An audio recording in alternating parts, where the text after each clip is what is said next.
हे दोस्तों, आज की इस वीडियो में हम 4 मजेदार और दिमागी पहेलियां देखने वाले हैं। तो चलिए आज की इस वीडियो को शुरू करते हैं।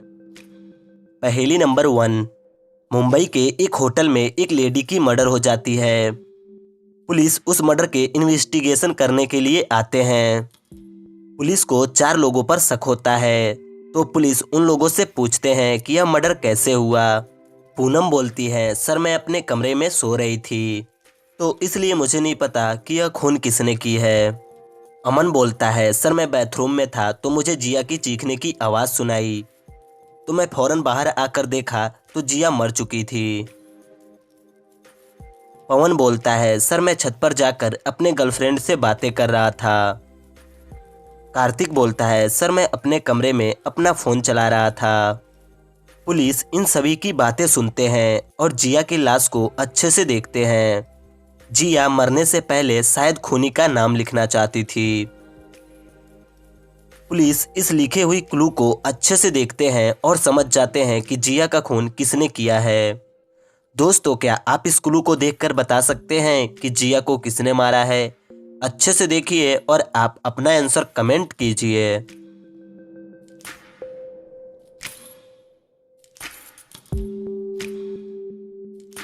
दोस्तों, जिया की खून पवन ने किया है, वह पुलिस को कैसे पता चला? जिया अपने खून से पवन लिखना चाहती थी। उन्होंने कोड भाषा में पवन लिखा 40161।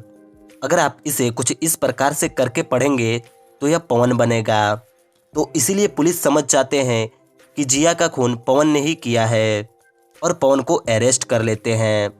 वैसे क्या आप समझ पाए थे कि खूनी कौन है? अगर हाँ, तो इस बात पे इस वीडियो को एक लाइक तो बनता है। पहेली नंबर 2। दोस्तों, आप इस इमेज को देखिए। अब इन चारों शैडो को देखिए और बताइए कि इस इमेज का करेक्ट शैडो कौन सा है, ए, बी, सी या डी। अच्छे से देखिए और आप अपना आंसर कमेंट कीजिए।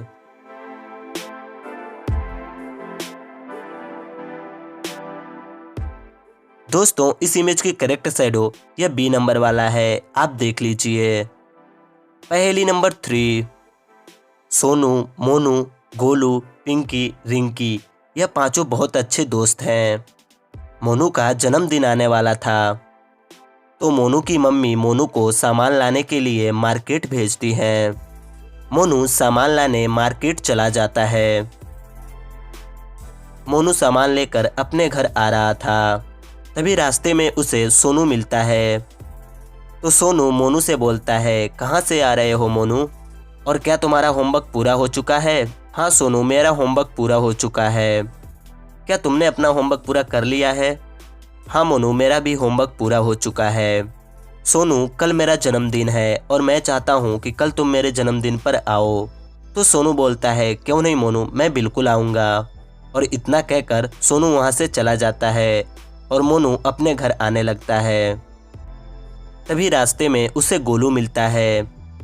तो मोनू बोलता है, क्या हाल है गोलू, पढ़ाई कैसी चल रही है? क्या बताऊं मोनू, 2 दिनों से मेरे घर का लाइट ही खराब है और मेरे डैड भी घर पे नहीं है कि लाइट बनवाएं।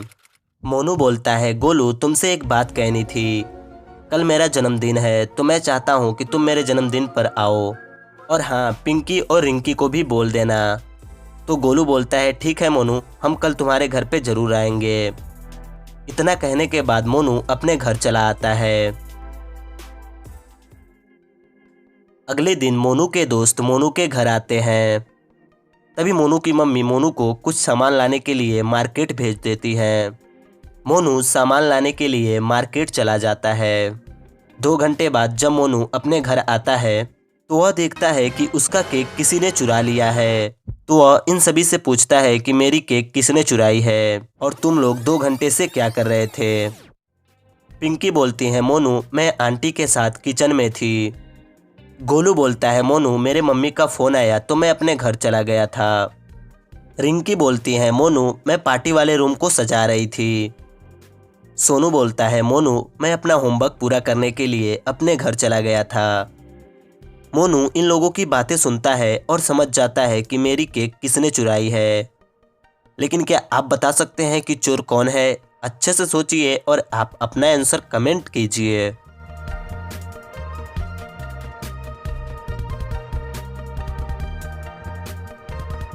दोस्तों, मोनू का केक सोनू ने चुराई है। वह मोनू को कैसे पता चला? कल शाम को सोनू मोनू से बोला था कि मेरा होमवर्क पूरा हो गया है, लेकिन अभी सोनू बोल रहा है कि मैं अपना होमवर्क पूरा करने के लिए अपने घर चला गया था। तो इसलिए मोनू समझ जाता है कि मेरी केक सोनू ने ही चुराई है। दोस्तों, क्या आप समझ पाए थे? अगर हाँ तो बहुत अच्छे। पहेली नंबर 4। दोस्तों, आपके सामने दो लड़के हैं जो पेशाब कर रहे हैं।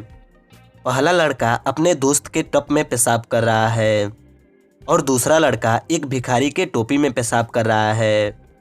तो अब आपको बताना है कि इन दोनों लड़कों में कौन लड़का मूर्ख है। अच्छे से देखिए और आप अपना आंसर कमेंट कीजिए।